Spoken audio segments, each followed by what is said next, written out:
and welcome to the third episode of the Super Fun Podcast. We got an awesome crew today, starting with... My name is Groot. I am Ezio. I'm about Jefferson here.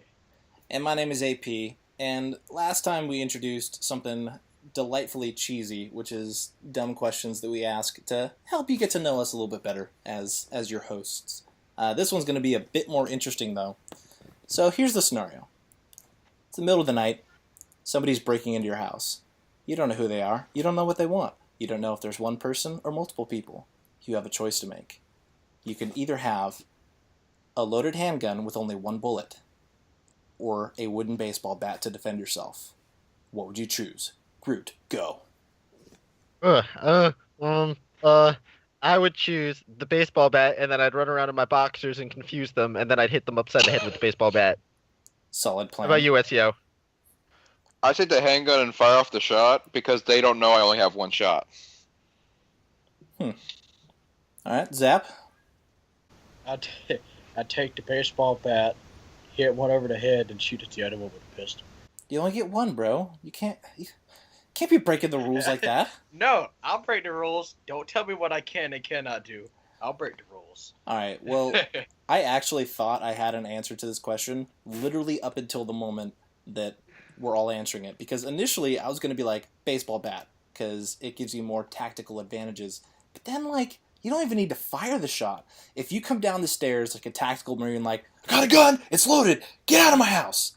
If you need to fire it, you can. One bullet and they're gonna run. I don't know, man. Exactly. Tactically, I'd go with the bat, but in terms of diffusing the situation, the gun's the way to go. If it was open, I'd just say a shotgun, not even loaded, because the moment you cock that shotgun, they're gonna run. All right, you get a Gjallarhorn or an icebreaker. Go.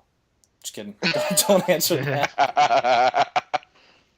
All right, so you know us a little bit better. Here we go. Let's launch into the content. So first thing we got going on today, we spent a lot of time on the last episode talking about Destiny, and even though we're going to talk about a bunch of other games that aren't necessarily as big on the radar, we are going to start with another big one, which is The Division. So what do you guys want to talk about in The Division? Well, we have quite a bit to talk about. We've got the Incursion getting a name, and that it's going to be wave-based. We've got new high-ends. Where shall we start? Why don't we start with the Incursion? Let's start with that. So we got a name. It's Falcon Lost. It's available in the Stuyvesant area. I don't know how to pronounce that because I'm not from New York. You got to be level 30, and you have to have completed the General Assembly mission, and it's only for 4 players with high-level gear. What do you guys think? I think when they outright said you won't be able to finish it your first, your second, your third, or whatever try. I've heard that before. Back when Gears of War 2's Horde mode was being made, they said, some of our developers couldn't even finish it. It's supposed to be really hard. And people were able to beat it no issue after they got the rhythm of it. So I'm not saying it won't be hard. What I'm saying is I think they're doubting and underestimating the determination and skills of the player base. Sounds a little bit like another company that did something similar with their games. Bungie. Whoa. Shots fired. Who said that? Was it me? Nah, I think it was, maybe. You got to take into account that there's a lot of pro players out there who dedicate their life to playing games like this, and they're going to find a way to beat their first try if it means that they have to sit behind a box for 5 hours and shoot people. They're going to find a way. Yeah. Especially when they patched it. Well, they're going to patch it where you can't stack smart covers. Mm-hmm. Yes. So that is going to make it a little bit harder. Yes, precisely so. And no more. What is it? The turrets. Confounding enemies. Confounding enemies. Yes, that's the word for it. Yeah, that'll definitely make it more challenging. This is something just in terms of a realm of possibility for a game like this. I wonder how immersive and interesting the incursions can actually be.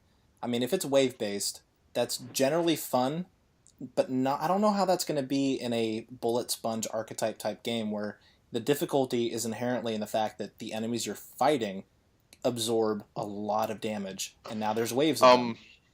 How I read it was it's going to be 15 waves and a boss at the end of it, but there's no checkpoints. If your team wipes, you restart.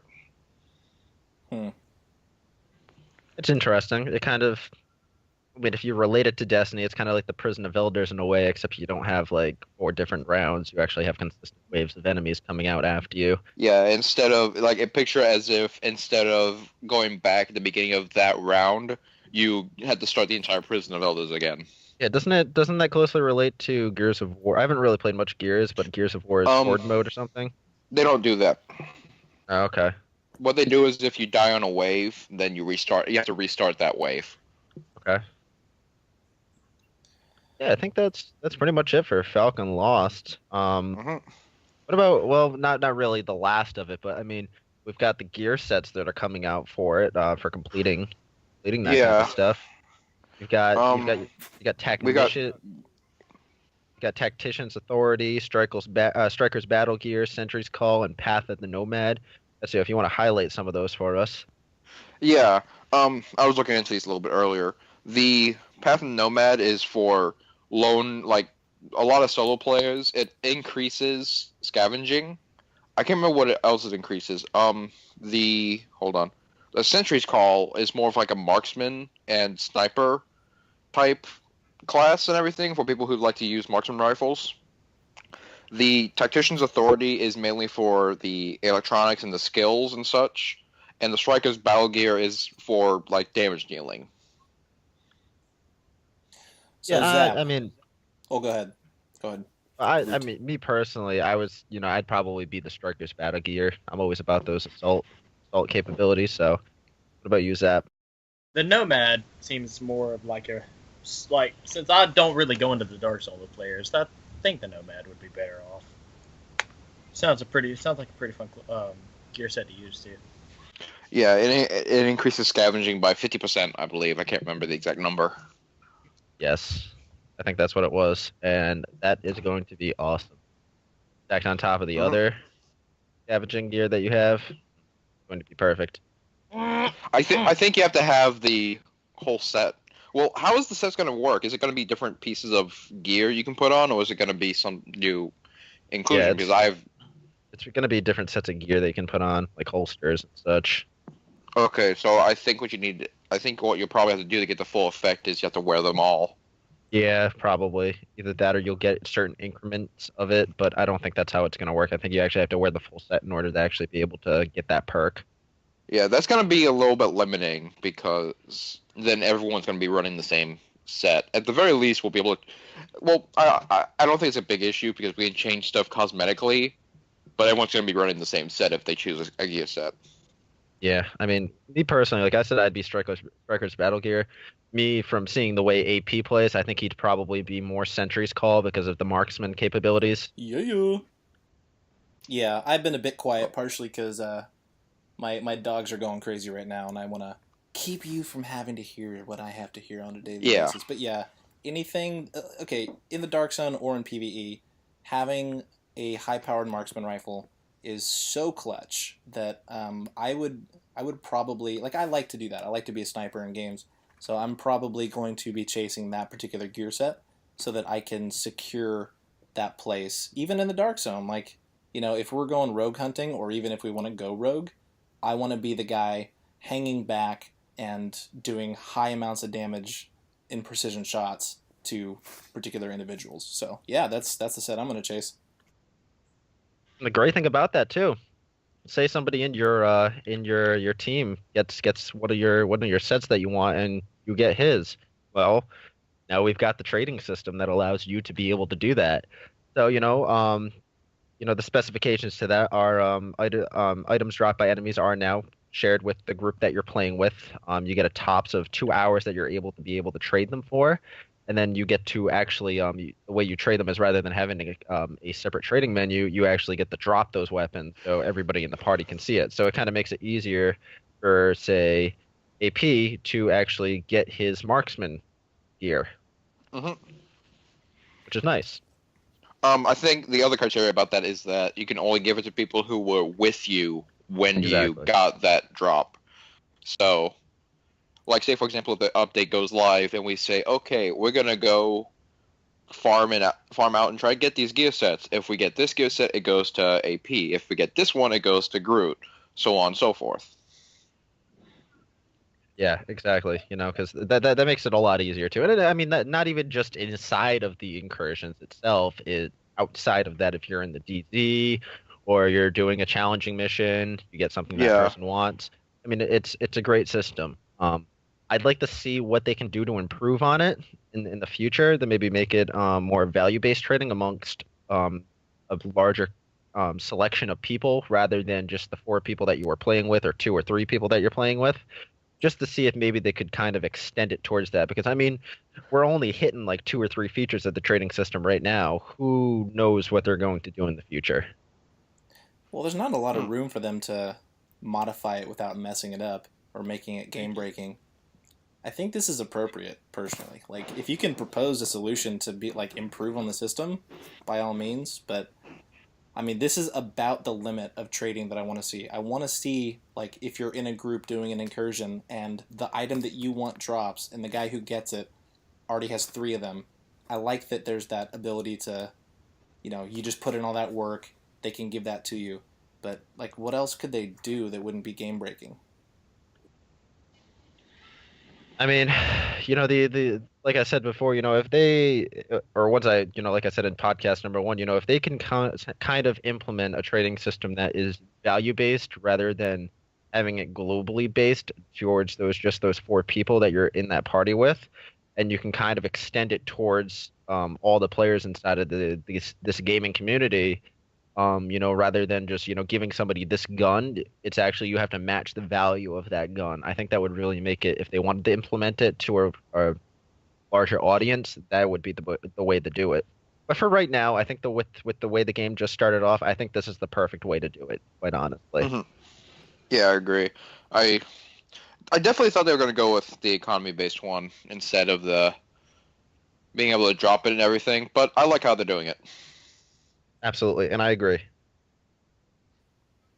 Um, Let me see. The next thing we have these assignments, which is pretty much okay. I'm not going to sugarcoat it. It's reading these. It sounds almost exactly like the bounties from Destiny, just a little bit wider in variety. Because instead of just kill this, do this, it's you can do it in either combat, dark zone, or crafting, and it's just pretty much small little missions to get you small rewards.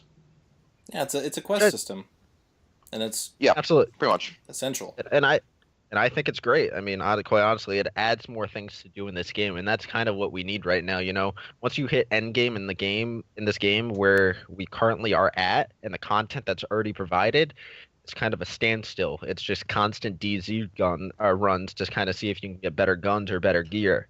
So I think adding this kind of stuff adds for more activity, at least for a couple hours or however long it takes you to complete this. Hey, here's Yeah. another perspective. Oh, go ahead. Go ahead. It does say that most assignments can be completed alone, but some will require other agents' assistance. So, Which have you guys seen the statistics on the completion rate? I'm not going to Destiny, but I'm referencing it to allude to a point to this. Have you seen the statistics on the completion rates for the raids? Like, particularly King's Fall? Yeah, Yes. yeah, it's Alarmingly low. surprising. Yeah, So now we have this division game with this, grind to level 30, Dark Zone level 50, whatever it is that you're trying to get gear, and not much to do other than just try and get gear. Now, with Destiny, there's lots of other stuff you can do. Like, you can do strikes, you can play PvP. There's activities to keep you engaged, even if not for an indefinite period of time.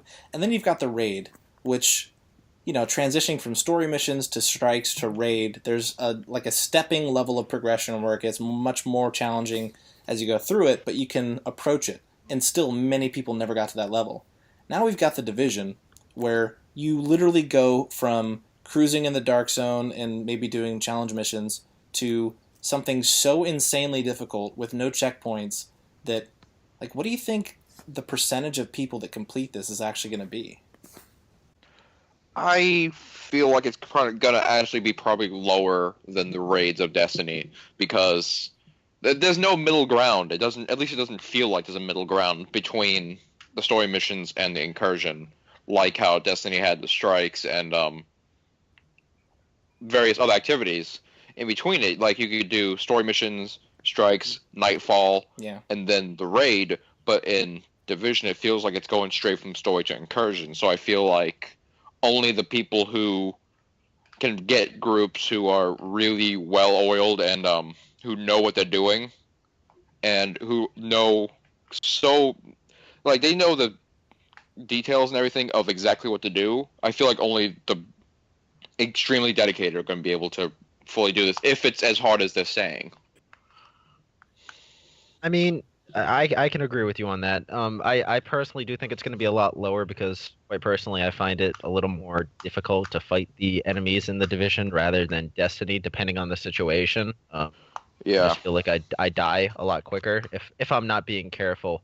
So I do agree that the statistics are probably going to be a lot lower, especially with if you all die, you have to wipe and then restart all 15 waves. Yep. Oh God. I'm kind of scared about that.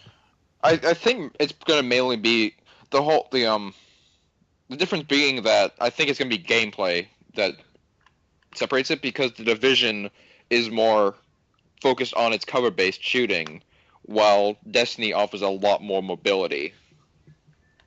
If you're in a bad spot, you can get out of there in Destiny. In Division, you got to stay behind cover and potentially get flanked. Exactly, because I feel obviously the AI in the Division is a lot more, what's the word, tactical than the AI in Destiny. You know, the ones in Destiny kind of just stay in their position and move left to right, front and forward. But with these guys, they're smart. They actually know that, you know, where you are if you pop yourself out, and how to flank you and how to kind of contain you in that one spot. And, you know, they do that by shotgunners, aka rushers, and grenades and just constant fire. So yeah, it's going to be a lot harder, and there's not, depending on the map size for this. I mean, we don't know the size yet, or I don't. So I don't think feel they've like, announced anything about it. yeah. So I mean, there's going to probably, in my mind, probably be a lot less space to run around than in Destiny. That you just actually made me realize something. In Destiny, because you have so much mobility, you have so many tools at your disposal, and just the general layout of how the challenges are presented to you, it relies much more on, like, you have to have a game plan going in, but ultimately it relies on each individual player's skill level, their gun skill, their reaction to certain stimulus and situations. Whereas the Division, it's all about having a plan in advance where you just kind of like, I don't remember what the game is called, like tower defense or something like that, where like you just have to create this thing where the AI just kind of funnels through and you destroy them before they get to your base. That's what the Division feels like. There's some room for messing it up with poor gun skill, but ultimately it's all about having the right plan and then generally executing certain roles. And it's less about, like, in Destiny, if you're running the relic or if you're running the sword in Crota's End, like, you have to be able to execute that. There's a smaller margin for error. Whereas in the Division, you just have to have the right game plan going in and rehearse it and then execute it. It's just a very different experience. And to add on to yours, while I do agree with you that you do have to have an advanced game plan going into like activities inside the Division, there's also those points where your plans don't go as planned and the AI kind of just out of nowhere just sparks something random, and then you have to kind of go with something on the fly too. So there's always that instance that could happen in an incursion where you kind of just have to, you know, do something on the fly that you weren't planning for. And yeah, going back to the gameplay thing, that actually suits into it. In Division, if something like that happens, you can't move very well. The mobility of the game doesn't allow it. So it's very hard to adapt to those situations. Again, in Destiny, due to increased mobility and everything of the characters, if something bad goes wrong, more than likely you can get out of there very easily. Yeah. But I think we've strayed a little bit off topic.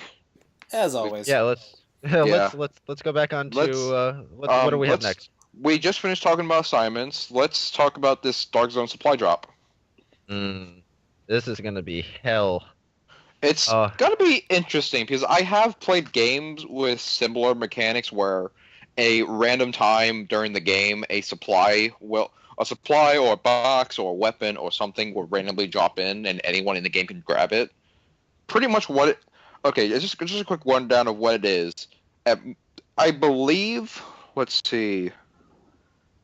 Okay, it doesn't say it exactly on these notes I'm looking at, but from what I heard, every hour or around then, a random drop will appear in the Dark Zone, and it's global, so everyone in the Dark Zone at that moment can grab it, and two, it's not contaminated. So that means that once you pick it up, you're good. You don't have to worry about extracting it. So let's talk in terms of sizes of the amount of players in a dark zone that could happen. So why I said this was going to be hell is because I've ran into large groups of DZ players who just, as I like to call them, the flash mobs. Um, let's say one of these drops is happening. It is going to be a fest of just DZ agents rushing at this thing and a bunch of rogues. I can already see it. It's going to be so intense. And quite personally, I think I'm going to love it because it's going to be hilarious watching all these people be stupid. And then I'm going to come up behind them and be like, swiggity swooty, going for that crate. And I'm going to get all my stuff before, while they're all entertained fighting each other. So I'm going to love this. Yeah, well, the thing is that since it's going to be non-contaminated, so what you could seriously do is if you see an opportunity, if you rush it and pick it up, you've got it. You don't have to get out of there. You could rush it, pick it up, and then die, and it won't matter. Exactly. One other thing, I'm looking at these notes, and it's saying that not only will other players go after it, but enemy factions, which is I'm thinking from that is that maybe some of the NPC enemies will try to go after it and take it. Oh, yeah. Oh, not the LMB. Oh. No. Okay. Zap, haven't heard from you in a while. What do you think of these supply drops? Oh, those supply drops are going to be as hectic as manhunts camping in a subway. All right. Which is hectic, yes. I'm really going to be terrified of that. I think I'm going to try to avoid that one as much as possible. First day that we start playing this update, I say that we start trying to hunt down these supply drops. Oh, I'm not even messing. I'm gonna go up in those crates like I'm Swiper from Dora the Explorer. People are gonna be telling me swipe or no swiping, and it ain't gonna work. I'm just gonna go full force getting those drops. I may not live. You may kill me, but that loot is mine. Exactly, and they ain't never gonna find it. I'm gonna be swapping lives from range. Dude, exactly. I will join you in this endeavor as it drops, because we gotta experience it. We gotta be able to talk about it, get some footage and whatnot. But I am going to use this to my tactical advantage to let all the other little kitties squabble over the supply drop while I go do my loops in DZ Zone 2 and get my 100% guaranteed high-end drops from the enemies without the fear of the rogues, because they're all trying to cramp everybody else's steez up in the supply drops. Yep. That's a good point. Yeah, if you choose, you could just let rogues and other players go after those supply drops because people are going to run after it, and you can just use that as a diversion to go do other activities in the Dark Zone. Yeah, exactly, and it's kind of like Ark. When those drops come down from the sky, people are rushing after those. So I think that's what's going to happen here. Everybody's just going to rush after it. Every man for himself, pretty much. Yeah, what I want to know about these supply drops is it gonna just kind of drop and appear out of nowhere, or is it gonna be where something flies overhead and it drops on a parachute and you have to follow it until it hits the ground? Like in ahead of time warming. I would like that, quite honestly. I'd kind of like the whole parachute idea, because quite honestly, that would make it more intense. People could just keep respawning and killing each other. So I think that would be a pretty good idea. Just make them wait until it drops and then full out warfare while it's dropping and then when it drops. Yeah, plus if it moves around while it's dropping, that means you have to keep track of it and follow it. You can't just wait where it's going to drop and just sit there. Exactly, and this goes to show that like people were saying there's no PvP in this game. Well, you know what? Yeah, there has been lately because Wait, there's been a lot more yeah, rogues, but yeah. Wait now till that drop. Wait till that box drops. You'll get your exactly PvP. you'll get your PvP, and that's what it's about. That's introducing PvP to this game, and I cannot wait to see what else they're going to do, just to kind of increase that. Okay. Ooh, Um, I Yeah, really we've wanted to got follow a rabbit trail there on the PvP, but I I think for the go for sake. it. but Well, yeah, but now that let's move off Dark Zone supply drops. We probably talked for that for a while now. Yeah, yeah. good But point. we've got a new system that if you play Destiny that we're all familiar with. We've got gear score coming up. So what are your guys' ideas on this? Well, I wasn't in the game right Okay, away. when I saw gear score and how it was gonna be, I immediately thought, oh, this is this light. Are they using light levels in Division? Pretty much what it is. I mean, That's pretty. I don't even think. Okay, you know what? I don't even think we really need to talk that much because it's light level. It's exactly. the Destiny light level. Hold on. Nah. Hold on though, but here's the added bonus though. In Destiny, you can't see their light level next to their name. In this, it's gonna show their gear score to the right of their health bar. I'm so happy about that. Yeah. Okay. Real quick. First of all, I know we're all a lot of Destiny fans and players, but you guys have to realize this is actually much more reminiscent of World of Warcraft's item level system. Like this is Yeah, I have. cookie cutter. Yeah, I've. But yeah, but Yeah, I've heard that comparison. It's just that the Destiny light level system is more recognizable for some reason. well, On 'cause there's consoles, more at least. stigma around it. There's more like Yeah. oh, rolling your eyes. Oh, Destiny light level. Oh yeah, year one, forever 31. Yeah. But honestly, man, like you're stoked for the light levels or not light levels, the gear. You know what I mean? The gear score being next to your name, like that is going to have strong advantages and very strong disadvantages. The advantages are for the would-be rogue or soon-to-be rogue.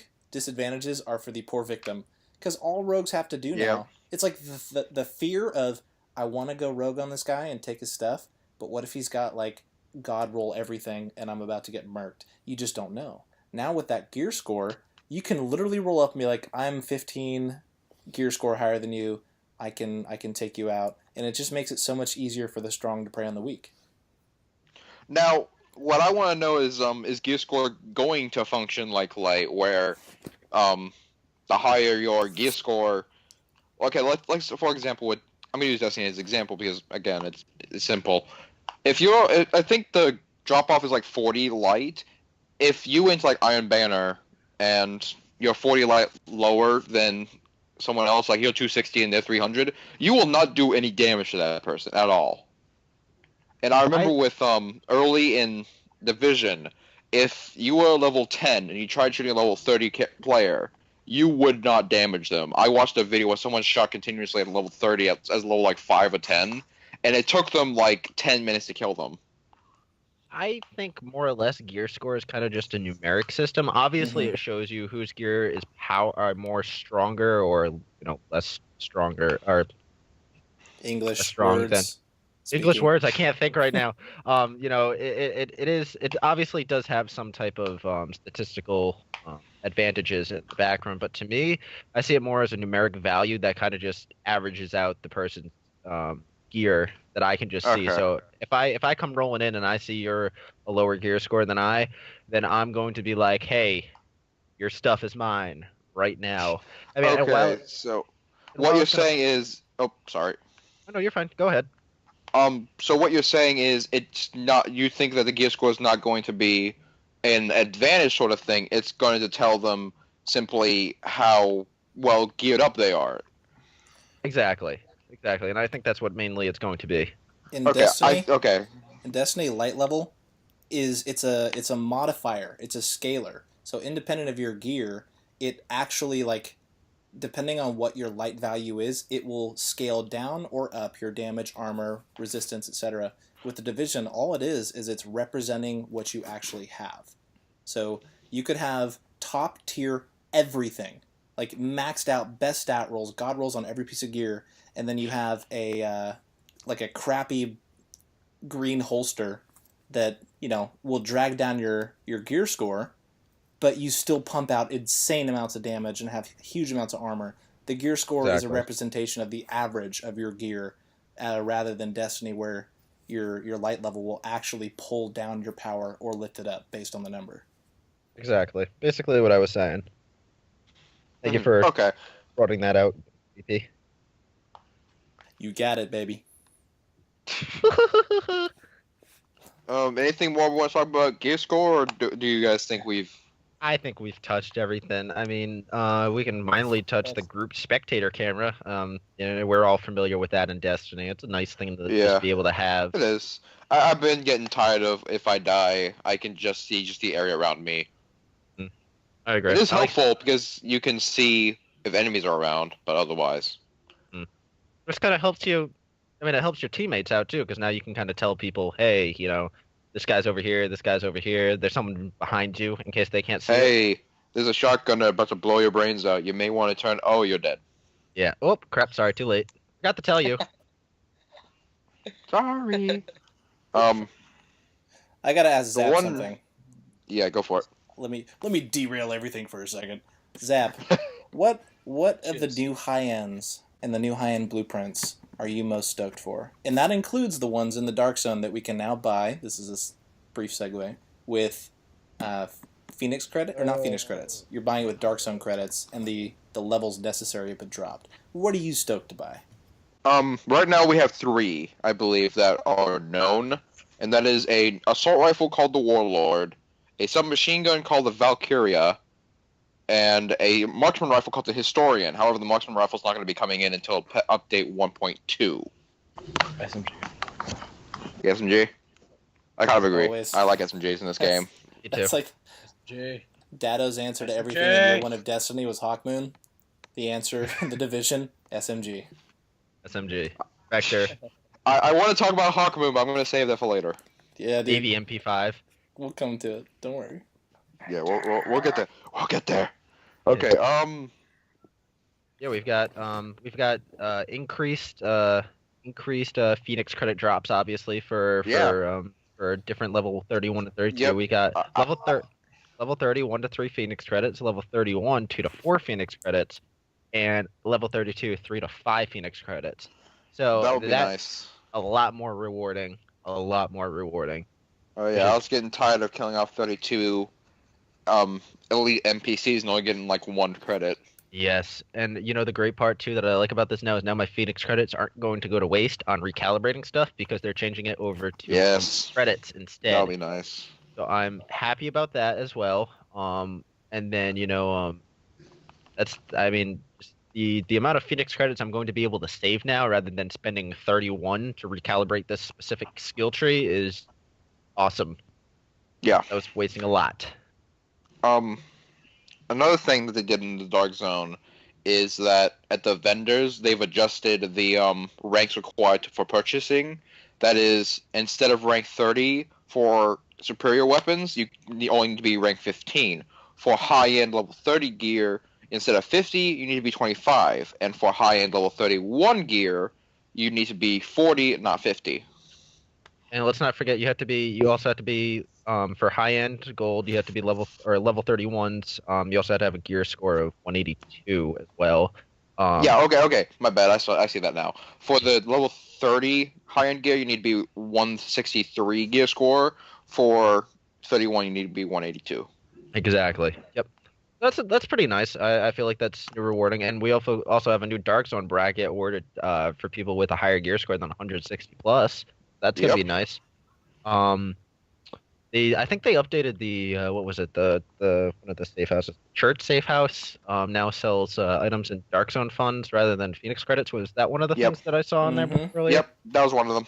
Okay, so that's pretty rewarding as well. So that's nice. Well, that was a huge criticism. Credits, yeah, that makes Dark Zone credits a little bit more viable now. Because by the time you could actually spend the Dark Zone credits, you had out-geared the need for them. So now, and then Phoenix credits were in this constant drought. So the changes they made to Phoenix credits, where you don't need to spend them to reroll items, in conjunction with taking these like level 31 blueprints and making them so you buy them with Dark Zone credits, Phenomenal change.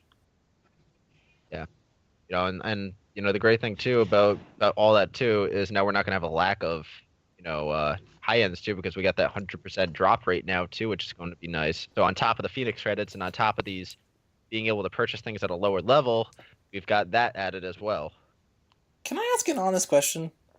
Absolutely. Do you guys think that might have been a bit of an overcorrection? I think they upped the chances by 100%. I really don't think it's going to be like a guaranteed No, high end every time I'm you kill a name. feel free to correct me if you can. I'm pretty sure they said like it's a guaranteed high end drop every time you kill. I'm pretty sure they said it. Let me look at the patch notes and I'll let you know if In fact, yeah, flat out I said. think they even reiterated like later on the same thing that like every time you kill a named NPC, you're guaranteed a high end drop. Well, okay. I feel like well, 50% is like very generous, but 100%, Yeah. it's like, are we gonna flood? Like, are we gonna now have the problem of we Now, get too much gear? Is it going to be every elite enemy, or is it going to be just all the elites in the dark zone, or is it going to be a certain area of the dark zone? Or I would understand it if it was like the level 31 and 32 dark zone, because that would make it a bit more rewarding. Yes. But if they do it from every elite in the dark zone, then you just go into the bottom rung of it and just overkill a lot of the enemies. Well, I mean, go ahead. Go ahead. Here's the thing we have to think about too. Even if it is 100% drop rate and it may overflow the, I guess you could say, the high end economy. We have to think of this. We don't know the statistics on the back end for dropping suppressors, the statistic for dropping weapons and such, and what rolls we're gonna get. So in my mind, we're probably gonna end up with a lot of crappy rolls to start off with. So it's gonna be a luck thing, an RNG thing to kind of actually get that perfect roll. So it's probably gonna be a lot of dismantling, to be quite honest. Which segue opportunity? No, go ahead, Zap. Actually, before I segue, what were you gonna say? You can also use that old loot circle in Dark Zone 1s and 2. Yeah. Well, that's what I intend to do initially, but the thing that occurred to me, if it's guaranteed 100% drop rates, as efficient as that would be, and as safe as that would be, that's only going to be level 30 drops. So if you actually want to get guaranteed level 31s, and, now with the new content, level 32, then, we're going to have to go deeper into the Dark Zone. But yeah, that moves us into the perfect opportunity to talk about the new crafting stuff that's going to make my life a miserable hell. Yeah, that was my segue. I was gonna say, if we're getting all these gear drops that are like not the rolls we want, we end up dismantling them. That's gonna give us the resources for this new changed economy for crafting. Hey! Yep. Especially for people who craft a lot, this is probably gonna hurt them very much and make them go cry in a corner. I'm gonna cry in the corner, even though I don't craft that much. Me neither. I don't craft that much, and I have a pretty big stockpile from when I decided to go and farm them for a little bit. So it's not gonna hit me too bad, but I can definitely see that a lot of people are gonna hit this. I'm just gonna go ahead and read off how it's gonna be. In order to get one specialized blue material, you need to use 10 green materials instead of 5. Yeah, instead of 5. To get a high-end material, instead of 5 blue, you need 15 blue. And if you want... let's see, blah, blah, blah, blah, blah. You need 10 high-end materials instead of 8 to make a level 31 high-end item. Yeah. And they changed the deconstruction yield. Yep, it's... Okay, deconstructing a standard... Okay.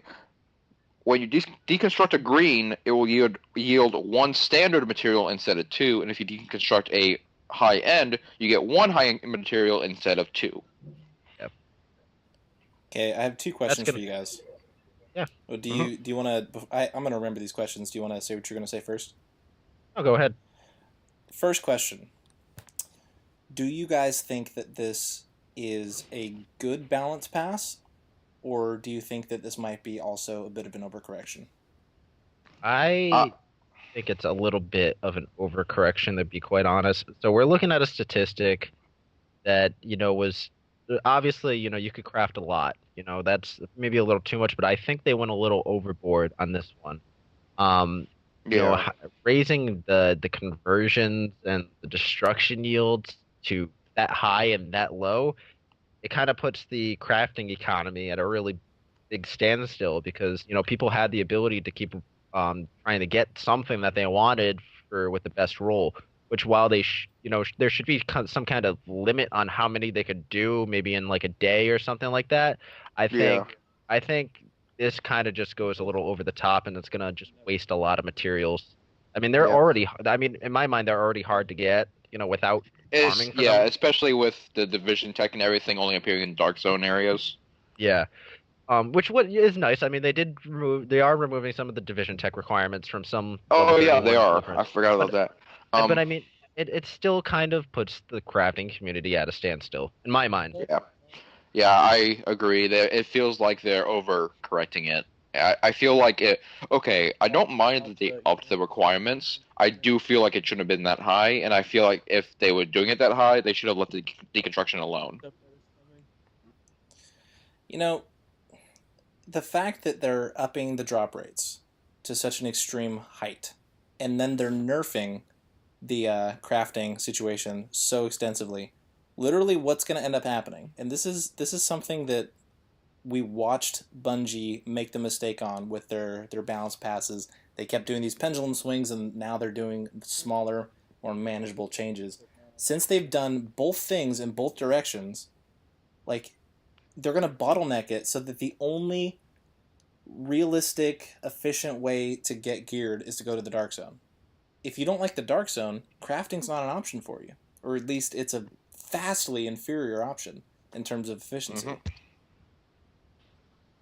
Yep. Yeah, I completely agree.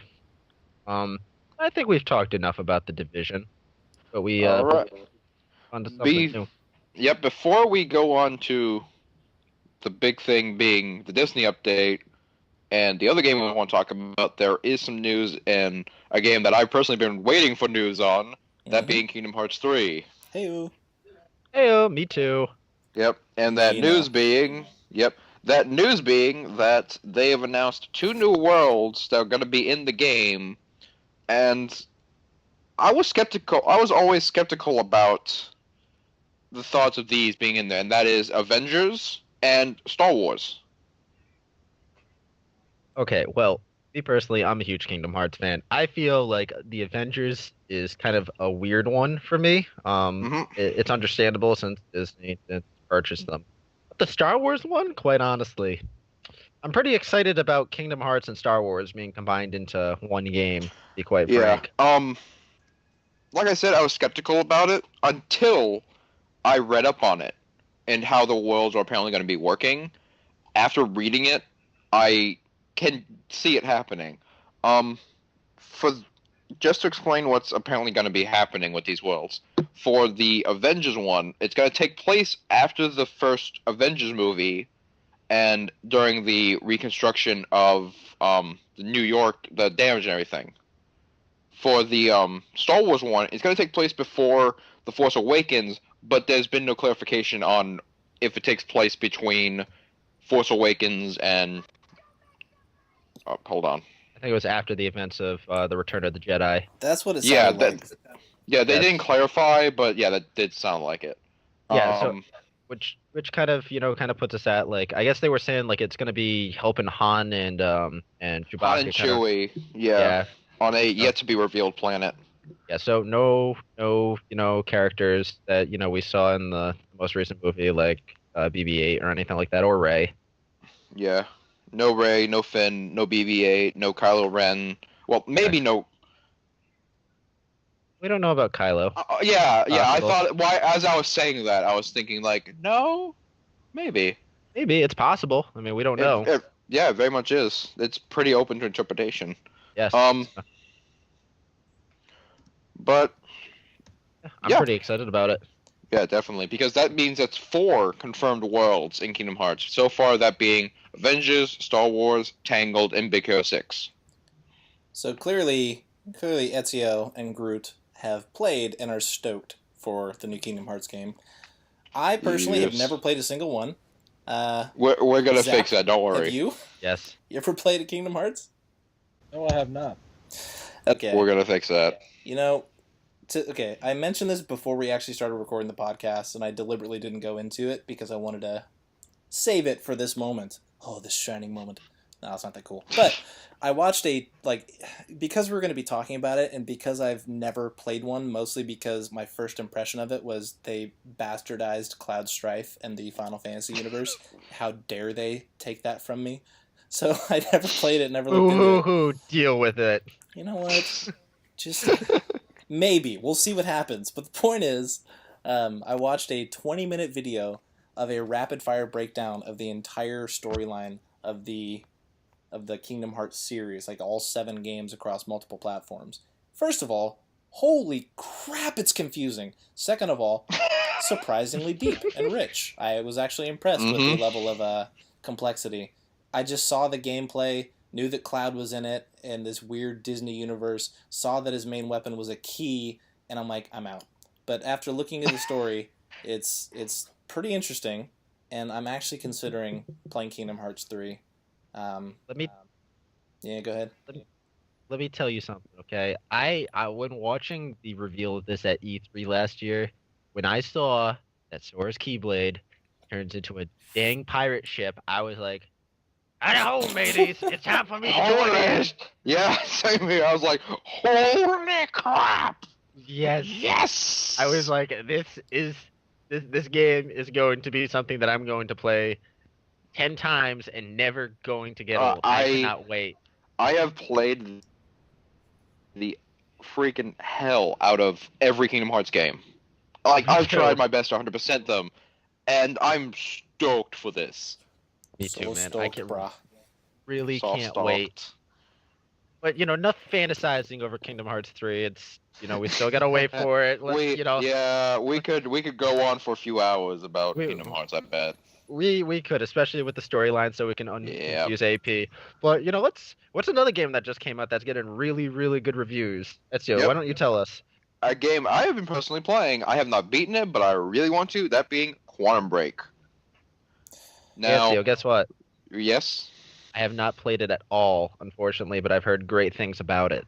Okay, before I go into anything, has anyone here played Alan Wake or seen anything of it? No. No. Okay, well, it's made by the same people, and Alan Wake was an amazing story-based game, and I played the hell out of that game. So when I heard that Quantum Break was made by the same people, I immediately got a pre-order on it. And weird to describe. It goes into like time manipulation and travel and everything due to an event that happened in the game. But the biggest thing that's probably been a big portion of the reason why this game's gotten good reviews is the live action show that is in the game itself that changes depending on your choices. Yeah. Okay, pause real quick. Anybody listening to this, go to YouTube and search for the Quantum Break review by IGN, and it's a 5-minute review. It'll show you like the gameplay, some of the features on it, and it's going to talk about these live action things that we're about to discuss in depth. So, carry on. When I was looking at this too, the great thing that I liked about it is they included the community on it. It says 72 or 77% of this amount of people have chosen this path, something like that. Yep. I thought that was pretty cool. Yeah, they're doing what the Telltale games like the Walking Dead one did, where it tells you how the community. If you're playing online, it'll tell you the percentage and everything of how the community chose. Yeah, absolutely. I was extremely skeptical of that at first, by the way. As soon as you told me, like, I didn't believe you at first. I didn't really understand what you meant about the live action scenes portion of it. And as soon as I started watching the review, and I literally saw, like, it's like a TV style, like, it's like a cinematic in a game, but it probably is cheaper to produce. My first thought was, Yep. The only other time I've seen this, personally, is playing Need for Speed games. And that is a horrible, horrible endorsement for this as a concept. Not that this is going to be bad. I'm not connecting it to the quality of what is in this game. All I'm saying is I was immediately fearful because of that one experience.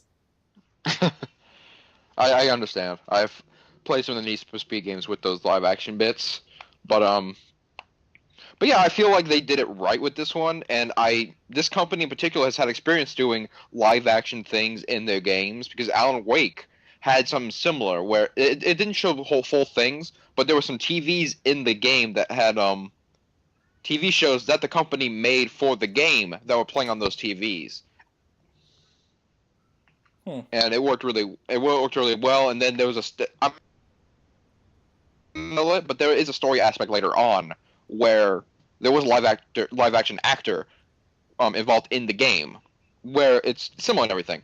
I can't really go much into it without spoiling it, but I just knew from experience that they did it well, so I wasn't really too scared about it. And I feel like, and apparently a lot of people do, is that they did really well with it. Well, maybe it's a game that we may be able to pick up then in the future, just to see how it kind of rolls for us. I'd have to obviously take a lot.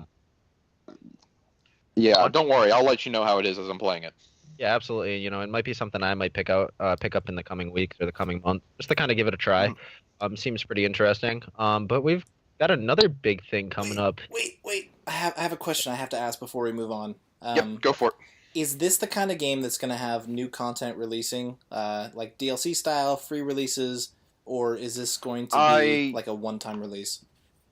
I'm not sure. They haven't said anything. If you do have the game, if you go into, there is a store and you can go into it and it lets you download all of the live action episodes. It's like 78 gigabytes of just the live action. That much. I looked at it. Like, it's insane. But there is a store option there, so I assume that maybe there will be expansions and everything. They haven't talked about it. So, well, they just keep an eye on it.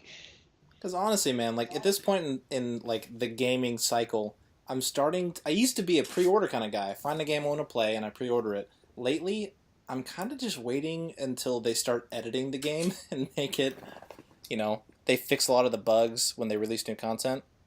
I don't know. Yeah. I want to see it develop, if they're going to develop it. But, yeah. Yeah. Anyways, I have sidetracked all enough. Right. It's time to talk about my personal baby, my favorite game of all time. Not because it's, intrinsically phenomenal in every way, but just because I love playing it. It's so much fun. Time to talk about Destiny. Yep. And I believe a good place to start off, especially because I want to talk about the changes to Hawkmoon, is the weapon updates. Somebody mentioned Hawkmoon. Hawkmoon? That thing that we all forgot about, because first of all, on Xbox, we never experienced it, and now that we do, it's been nerfed into oblivion. That Hawkmoon? Yep. Thankfully, Hawkmoon is being brought back from oblivion. I'm gonna start off with the exotic weapon. Well, yeah, I'm gonna start with the exotics, and then I'll move on to the global class changes, weapon class changes. Okay, I'm gonna start with Hawkmoon because I feel like it. The biggest problem with Hawkmoon in Year 2 was the reduced range from hand cannons. Well, Hawkmoon's getting a plus 10 increase to range. Why was that a problem? I mean, I have an answer. I'm just curious your take on it. Like, why because did that ruin the gun? Because Hawkmoon was notorious for having good range and power, but nerfing the range of all hand cannons kind of killed off its potential at medium to long ranges. Well, specifically, this has been a problem with the entire class, the weapon category of hand cannons, is that they've become unreliable, where it almost feels like it's RNG as to whether your headshot will register as a headshot or just miss completely. In Hawkmoon, the difference is, though, is that most of the hand cannons are built for, like, close to medium range, while Hawkmoon felt like it was built more for medium to long range. And because of that range nerf, it got hit pretty bad. That's a good point. Yeah, it was pretty bad. I remember using it. I just could not hit people at a range at all, and it was kind of just like it kind of drew me away from the gun. I was just like, wow, this gun is good when it's close, but it's like now I don't feel like I can use it because it puts me at a disadvantage to everything else when I should have a slighter advantage at certain points, but I don't. It forces you into a range where the last word dominates. So why would you ever use a Hawkmoon if you could use the last word? Exactly. Yep. And plus at range and everything, why would you use a Hawkmoon when you could use First Curse, which excels at range? Exactly.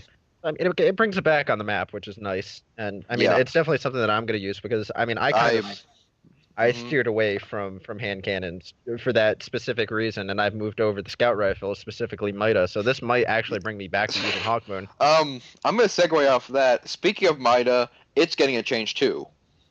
Yeah, it That is. yep, It's a very small change. that being it's removing high caliber rounds as its intrinsic perk. For those of you who don't know, that means it had high caliber rounds as a secret perk. And what does that do, So Ezio? we're not. It increases damage and can stagger enemies. So there's a lot of podcasts talking about Destiny, and there's a lot of conversation on this topic. There's basically two schools of thought. Number one, for PvP, it's an appropriate change. It doesn't ruin the gun, but it makes it so that combating against a Mida multi-tool is a bit more approachable. It's not Yeah. like ruin your ability to lock onto a target. However, Yeah. the problem is, and this is something that people have been kind of observing for a while now, is as they tweak guns for PvP performance, it's essentially either ruining guns for PvE or significantly, like more than they're being nerfed for PvP, they're nerfing them for PvE. Like the Mida you can use as a stagger tool.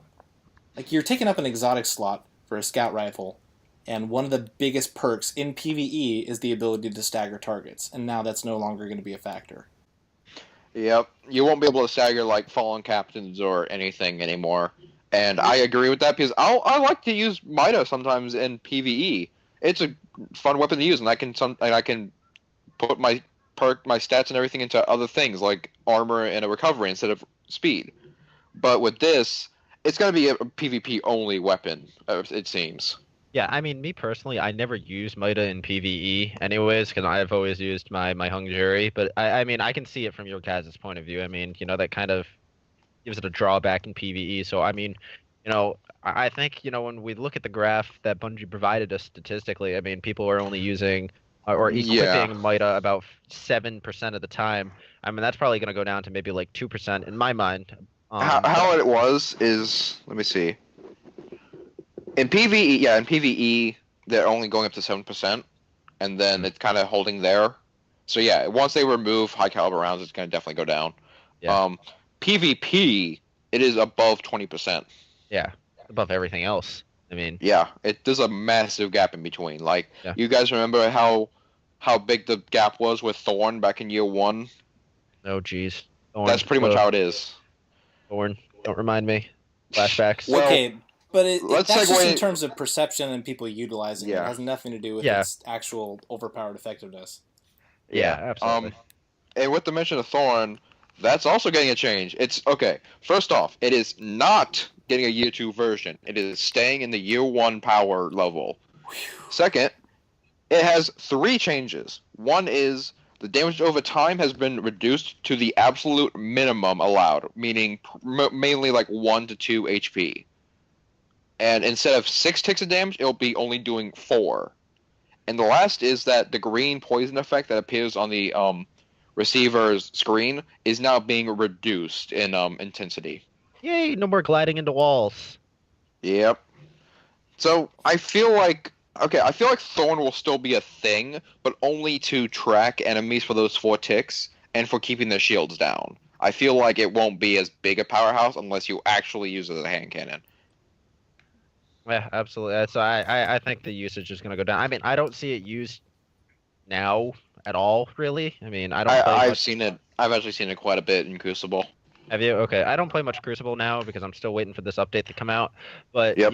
when I was playing maybe like a month and a half ago, I wasn't seeing it in the matches that I was in, so that was quite nice. I mean, I maybe saw it once or twice, and it was still annoying. I was still gliding into walls, so I'm kind of nice to see this, or kind of happy to see this. So I think it's good. Can I present a counterpoint? Sure. Go for it.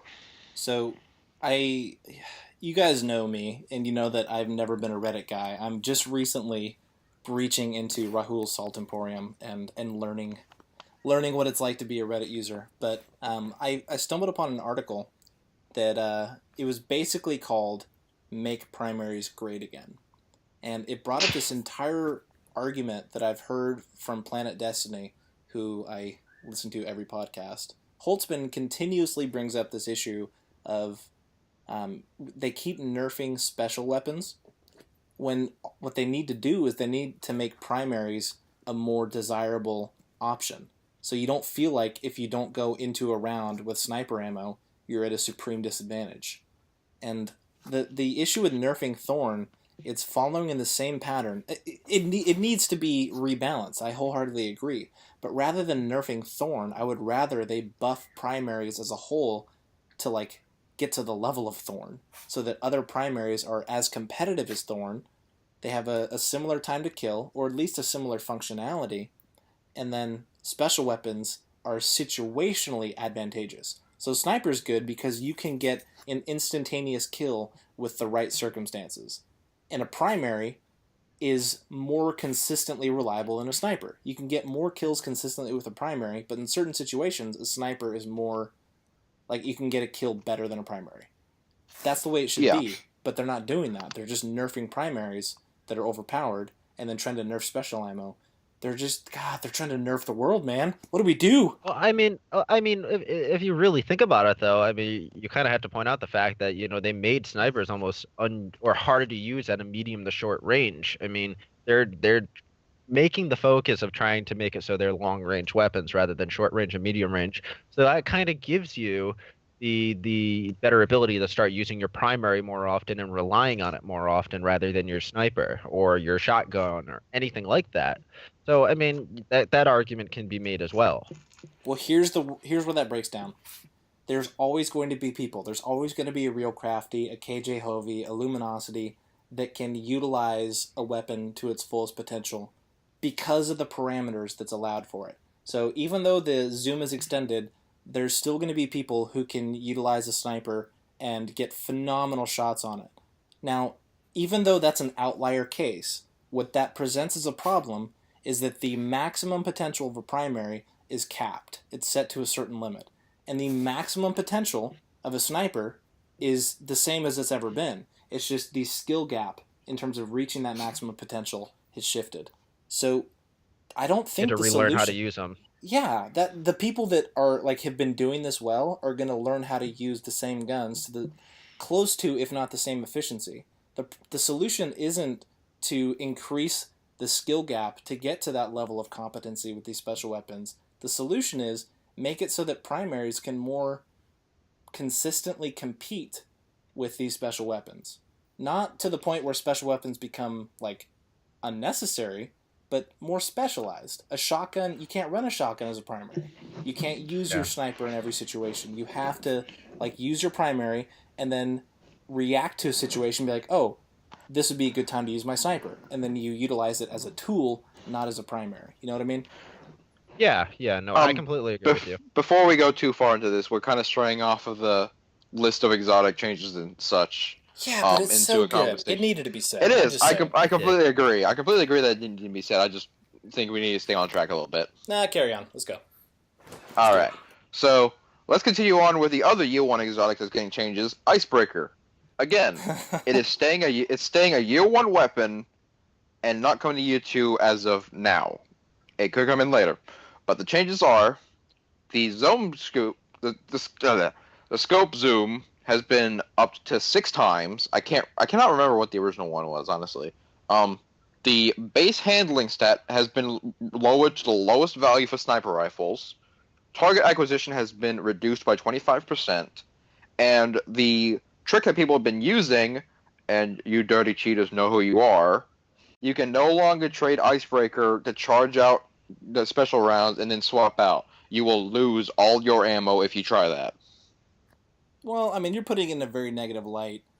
I think, I don't want to harp on the same subject. I think this is more of a issue of the fact that special ammo feels overpowered compared to primaries. But I think the more relevant thing is that this makes it so that swapping secondary weapons in general is going to punish you.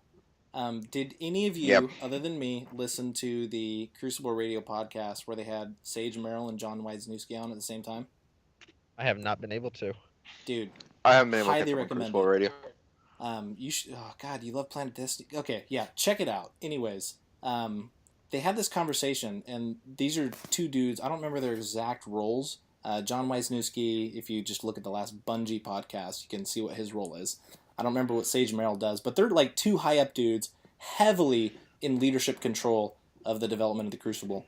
And Sage Merrill, like, they kind of asked him, the dudes from the podcast, like, so, what are you guys working on? Like, what's in the future of the Destiny Crucible? Like, what can you tell us without getting yourself in trouble? And he was super vague, but he kind of illustrated this point of making people commit more strongly to a loadout or a playstyle at the beginning of a match, so that either the other people were aware of it, or that you can't, like you're committed to that loadout as you go into the match, and then that's what you're playing throughout the match. Now, they didn't really extrapolate on what that's going to look like or what it's going to mean, but this is one change that fits that perfectly. Because if you go in, you're like, okay, it's this map, real quick, I'm equipping my multi-tool and my Conspiracy Theory D.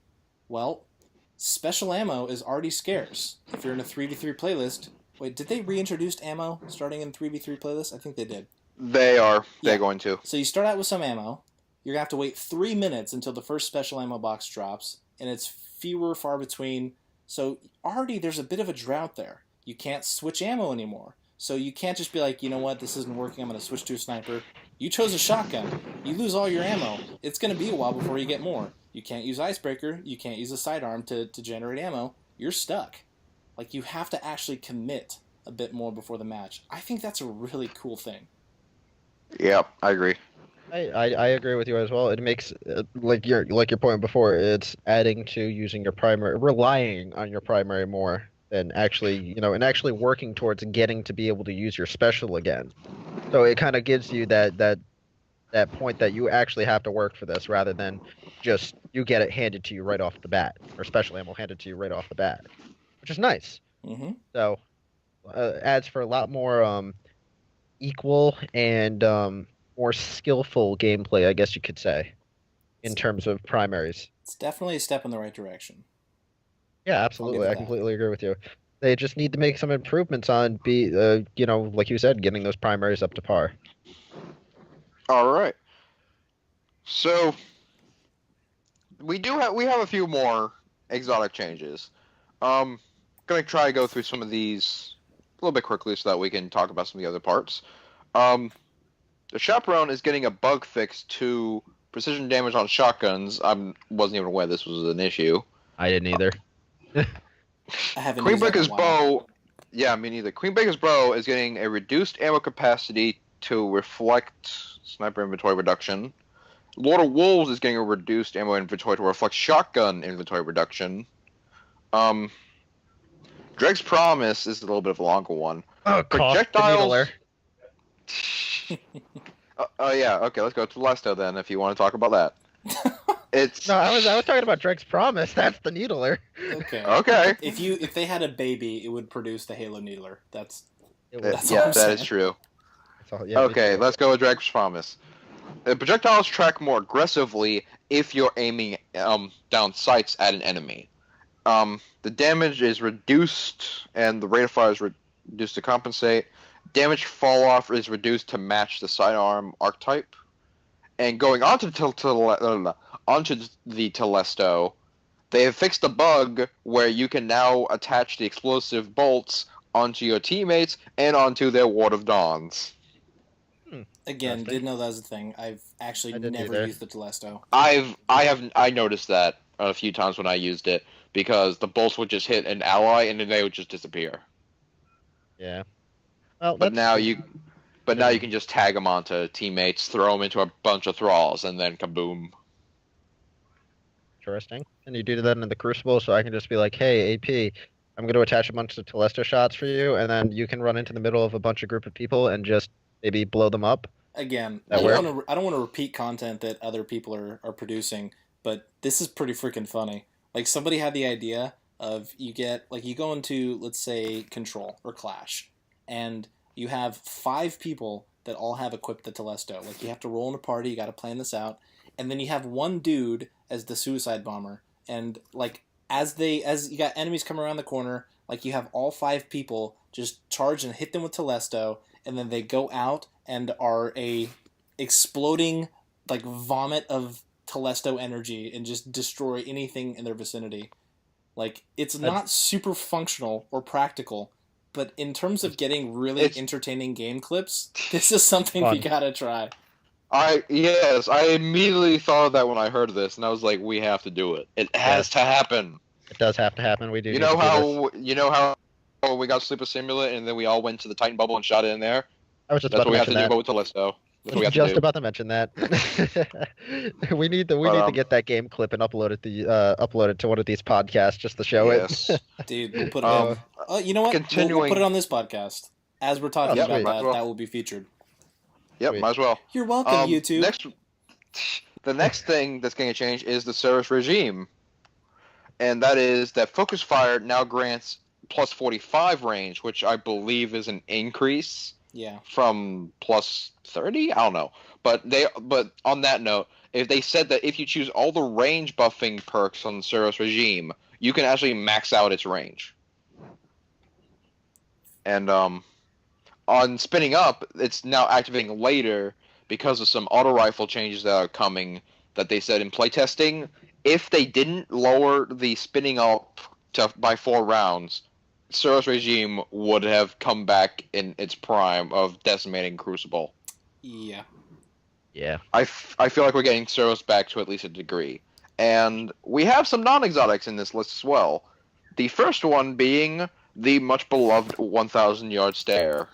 Didn't do much to that, did they? I think they just reduced the base ammo. Yep, they just reduced the base ammo. They didn't want to screw it up because there's not problems with it. It's just its popularity, and they said they wanted there to be options, so they just reduced its base ammo. Yeah, which is understandable. There's nothing wrong with it in my mind. So why change it? The next thing is the what was it? Oh yeah, I was just gonna say they had one other legendary too, right? They have a few others. The King's Fall weapons. The first one being the Qualm's Terminus got its own bit, where they're reducing the stability and they're reducing the base inventory. Well, the stability was insane on that thing. It wouldn't even move the gun. Yeah. They're having a stability increase, though, to the Anguish of Dristan, which is the King's Fall auto rifle. It needs that stability increase. It really did.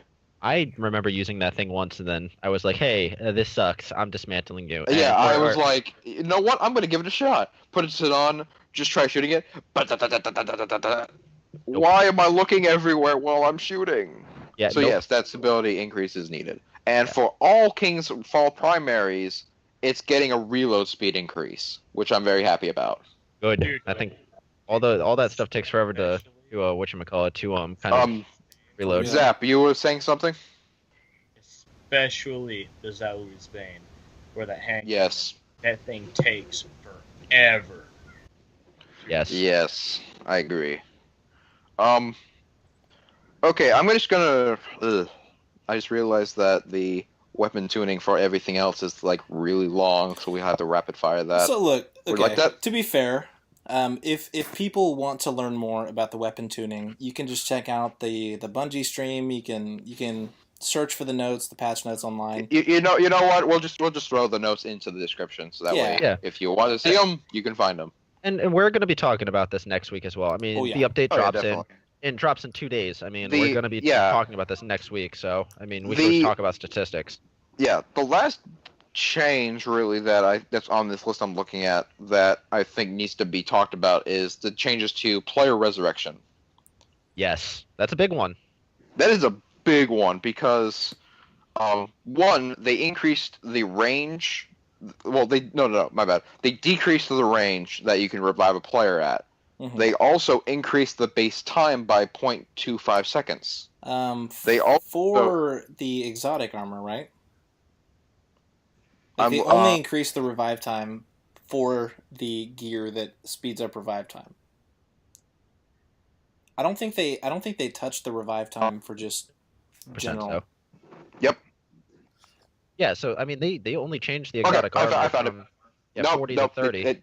Yep, they did both. They seriously? Yeah, reduced resurrection time bonus on exotic armor to 30, down from 40. Yeah, that's what it was. Yeah, so just that. Like, because you had me freaking out for a second. I thought I had this locked down Because I know they did the Yeah. exotic armor. I know they did the range, which those combined makes it so you can't run by and revive. You actually have to camp out for a second. You had me scared Uh-huh. for a second that they... I think the actual revive time without any exotic armor is in a good spot. Yeah. One other thing is that they adjusted the invincibility frames for when a player is revived, so that the moment that a player can move and take damage, they can be hit. Okay, I'm glad you Um, actually said that, because this is something that I wasn't really clear on what they meant. Because you can snipe them before they can actually move. There's a window there. So is that what they did? Is they made that window so that you can't actually fire the shot until they're able to move? hold on. Yeah, verify that. But if that's the case, like Okay, that's... no. Okay, I think I know what it is. Because you can headshot someone in those frames, but if you tried shooting them with literally anything else, they'd be invincible. Yeah. So, Still and they'd be allows for res sniping. invincible. Yeah, the res sniping is still technically a thing. So, I'm okay with that. I mean, as long as they, like they prioritized, is they need to prioritize other weapons being able to, not specific sniper archetypes being able to res kill, but they need to kind of widen that out to other snipers. So, for instance, AP might even be able to res snipe with his No Land Beyond Dude, now. okay. Oh my gosh. Can I like freaking like fangirl rant right now about this? Real quick. I know we're running long for this episode. I'm pulling up some of the other things we need. Go for it. The fact that you brought that up, dude, like, okay, so they made it so that the amount of armor or the shield you have as you're being res is reduced, so that, and then I think there's one other change they did. Oh yeah, precision damage modifiers. So there didn't used to be precision damage modifiers if you're being resed. So you're just relying on the base damage of the sniper rifle to get the headshot, do enough damage to overwhelm the shield, and get the revive snipe. And there were just low impact sniper rifles that didn't have a high enough base damage to do that. Now, precision damage modifiers are active. That alone should be enough to make the No Land Beyond res snipe. In addition to them having reduced shield, oh my gosh, dude. Yeah. Most of the people listening to this don't know me, but the No Land Beyond has become my baby, and I love it so much, and it's my favorite primary to run into trials with. In fact, it's gotten to the point where I'm better with No Land Beyond in trials. Like, I have a better KD than with any other primary, which is That's actually probably funny story bad. because that's actually we met because of your No Land Beyond in a way, but that's a story for another time. Just Please wanted to refer make to that episode point one out there. of the You already Super Fun told you that podcast. story in the first episode. Yep. Oh, did we? Oh yeah, we did tell Yeah. that. That's right. Okay, so they do know that. But Never yeah, mind. honestly, like, Um, I'm waiting to see if they botched it so that somehow they made it impossible for me to red snipe on the No Land Beyond. But if that's a thing, if that carries over, oh my gosh, I will never leave the Crucible. I will never leave the elimination playlist. You don't like Good. it, you know you will. what's up? Gabe, do not lie. You know you will. Okay, God, way to call me out in front of everyone. Yeah, I'll play other stuff, but all I'm saying is I'm stoked. And I mean let's move towards the Zen Meteor, because I believe that's something that we really need to point out too. Because they did give us the perks and what the gun looks like.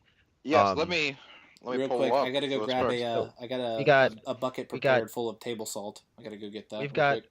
We've got something called Dynamite and with a laser beam. And Dynamite basically grants explosive rounds and rapid kills with every round in the clip.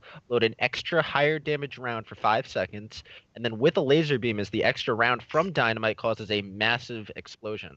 And I'm sorry, Yep. but this sniper looks amazing. The fact that there is fire coming out of this, from the sides of this gun at one point, is when you have that with the laser beam perk or the Dynamite perk, is just it's just awesome looking. I wish this was on the Xbox One. Luckily, I have a PS4, so I can get it though. Yep, Oh my and gosh, we so do plan. we. Yep. The three of us, I believe, are planning on, after giving up on Xbox, we're gonna go chasing after this thing. Sorry, Zap. Yeah, sorry, Zach. Sorry, but Can I actually, real quick, is nobody gonna mention Dynamite with a laser beam? Is no one Dynamite gonna with a- mention the fact that this is a blatant Queen reference? Yeah, This is it so awesome. I know. Bungie just went up a lot of respect points in my book with I'll Yeah. tell you what, man, it's Yeah, me guaranteed too. to blow your mind. that. Do we want to mention the Warlock update changes before we move on to the PlayStation exclusive gear, or Honestly, let's save it. There's stuff to talk about there, but we'll save Yeah. that for the next episode. Absolutely. Okay. So the last thing about Destiny that I believe we have is that they also along with the Zen Media gameplay, they also revealed some PlayStation exclusive armor and a Sparrow. Oh, and here comes my salt, all dished upon the table, because I have a whole factory of Morton salt borrowed inside of me right now. Even though I have a PS4, I think it is just so surreal that nowadays that publishers and game developers have resorted to providing an unequal opportunity for gamers on a separate console that this game is developed on, and a disadvantage to it kind of separates the gaming community, and in my mind, gaming is always meant to bring gamers together in just in one large community. Whether you're on PS4, PC, or the One, you should all be able to be provided with the same content no matter what. Yeah. Allow me to quote Gaming Sins. Having exclusive content on a multi-platform game is failure of game design. Absolutely, it's favoritism, and that's not something that we need in this game industry nowadays. Especially don't. in this And- game in particular is so heavily focused on bringing people together. They so emphasize not having matchmaking for these activities because, like, no, you got to play with your friends. It's a social activity. By the way, if you're on PlayStation, you're the master race. If you're on Xbox, sorry, we hate you. It's a Exactly. weird like conflict of values. Exactly, and how does this impact once crossplay comes into gear? Because I mean, this has been all over the gaming news right now. Is Microsoft is openly saying, PS4, we're ready, or Sony, we're ready to work with you. We want to make this happen. We want to make the gaming community one as whole. But they have to focus on the fact that we have all these exclusives for these games, and I mean, we have games on the Xbox One that do the same thing as well. Not too sure of which games, or the Division had like an early launch date for the beta on the Xbox One. But I mean, Yep. differences are going to have to be put aside if they're going to do this. I hope with crossplay coming in, I really hope that they do away with multi-platform exclusive content. I do as well. I'm completely fine with exclusive games. That's how you sell your consoles. I'm completely fine with that. But I think if a game is on both systems, if they need to have exclusives, have it for like maybe a day or two. But if you're doing crossplay, get rid of them. They are literally pointless, and they're saying screw you to one of the two gaming consoles. Yeah, absolutely. I mean, it's about time that we need to have one gaming community as a whole. And I can't emphasize on that fact enough. It's just Seriously, it's I see too many arguments coming in where it's PlayStation versus Xbox, and sometimes it goes violent. I don't Exactly. want that happening. We already have a lot of people trying to put targets on us. exactly. We need to focus on gaming as a whole rather than the exclusions of one console versus another. It's just we're all gamers at heart, regardless of if we are competitive, casual, or rage motors. We all do the same thing just for the fun of it. When honestly, the only way we can continue to do that is if we bring everybody together. See, this is the divergence between us as consumers and them as producers because, like, from their perspective, the whole idea of a console war, that's not a gamer-created phenomenon. That's a business-created phenomenon. So, Mm-hmm. like, I honestly believe, like, there's different reasons why I would play a PlayStation versus an Xbox. Now, if we made it so every single game, and this is where the discussion gets a bit more complicated, because if they had every single game available both on PlayStation and Xbox, and it was merely based on preference, I would only buy one. I would make the decision on which one fits me better, and I would buy one. It's better both Yep. for the industry and both for the individual console designers to try and incentivize you to buy both. Now, exclusive content for a particular game offered on both consoles, I think that's freaking stupid. But having I agree. console-specific games, I think that's a cool way. And it's, like, if you want to play this game, that's Sony, go play it. But to be able to be like, yeah, you own an Xbox, I own a PlayStation, we're both playing Destiny, let's talk about it. Yeah, did you get the new Zen Meteor? No, I'm on Xbox. Oh. Like, the idea of diverging the consoles, where there's enough overlapping that you can pick one based on preference, but if you really want to experience all that gaming has to offer in terms of its maximum potential, you invest in both. That's a cool thing. So if you can only afford one, you pick the one that better suits your preferences, and then maybe if there's an exclusive game, you go towards that console. Whatever. I don't mind that. That's cool. But when they make it so that there's a game available on both, but if you pick Xbox and you play Destiny, you're screwed because they're going to make you wait a year to get this awesome new sniper that we're going to be talking about for the next couple weeks. Yep. Here's what I feel. Here's how I feel how this gaming should work. And I've mentioned this before. How you should try to figure out what game system you want. What will you have fun with more? Oh wait, did you guys think I had more? That's it. You should only pick the system that you have fun with. You shouldn't be forced to choose through exclusive content on a game that's on both. It should be your choice. You should choose the game system, the games, everything based on what you will have fun with. Yeah. Well, I think the problem is, idealistically, the answer to that is, wow, Sony and Microsoft, they form one mega community and they create one console that satisfies everybody's needs. The problem is there's too much overlapping where there's a lot in common with Sony and Xbox. The layout and the aesthetics is different, the functionality, there's different, and it's different in terms of the experience, but ultimately there's a lot overlapping. I don't know, man. I feel like at this point, the argument, other than the content, other than the games that are exclusive and the exclusive content for cross-platform games, I feel like it just comes down to, aesthetics and functionality. Is that enough? Do we really need this many consoles? Personally, like I said, gaming as one, gamers as one as well. That's what it needs to be. As long as the gamers and the consumers themselves don't lose focus of what gaming is actually meant to be and not, this corporate kind of stuff where, they're spreading differences. Gamers have similarities. All gamers have similarities. We all do something that we love. So why can't we all just combine together to do what we love in the end? That is, just focus on one united gaming community where all consoles and all platforms are united. It'll never happen. What's up, Zach? It will never happen. It could. We're seeing it happen right before our eyes. We will. I will tell you right now. We will see cross-platform gaming. It has happened with Rocket League. It is happening with Rocket League, and quite frankly, it will happen with the PS4 and the Xbox One, whether they put differences aside or not. We will see it happen. We have already exceeded our intended time limit for this podcast, and that's fine. We had a lot of stuff to talk about. To wrap it up, I will say this. Everything that we've been talking about here towards the end, I think one huge vehicle to get us to that future is going to be supporting indie gaming.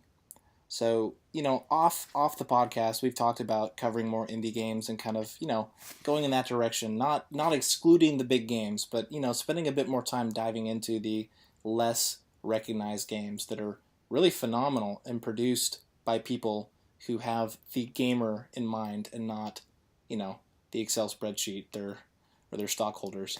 So, yeah, the next episode, I think let's try and emphasize indie games and try and explore that a bit more.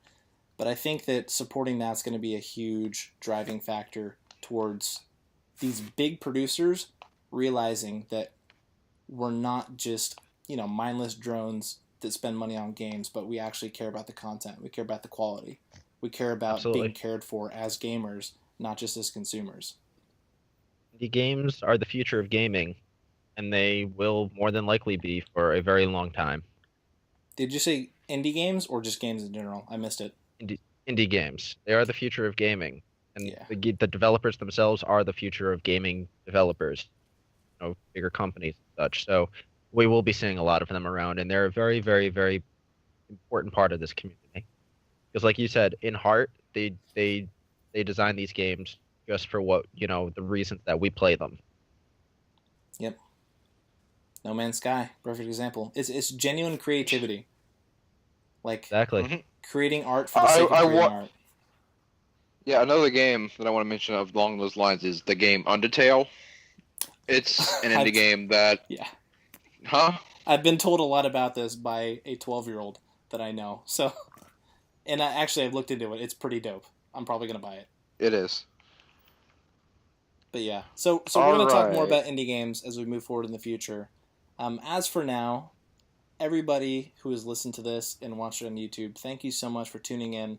This has been the 3rd episode of the Super Fun Podcast, and it's been an absolute blast. So if you would like to... Oh, gosh, before we sign off, we do have something to announce, and that is that we've begun setting up a Super Fun People Twitch account that we will begin streaming fairly soon, at least. Yeah, so that's a good point, actually. I totally forgot about that. So we're going to be streaming the Bungie April 12th update. So in 2 days from the point that we're recording this podcast, we're going to be streaming. At this point, there's... we're establishing a schedule where we're going to be streaming the channel full time. We just got it set up in the last few days. It's going to be awesome. So if you would like to find us on Twitch, our name is The Super Fun People. And if you would like to find us on Twitter, you can find us at Super Fun People. And our website, the place where you can interact with us the most consistently, regularly, and immediately, is going to be www.thesuperfunpeople.com. So look for us on Twitch, Twitter, and check out our website. We look forward to seeing you next week for our next episode. And you guys have a wonderful week. My name is Groot. I hope you guys have a wonderful day, and thank you for listening. I am Ezio, and I will hopefully see you all in Destiny. I am a wild sap of snow, and I hope you all have a great day or night depending where you are. And my name is AP, and I have no colloquial goodbye to say to you, except you're awesome, and I'll see you next time.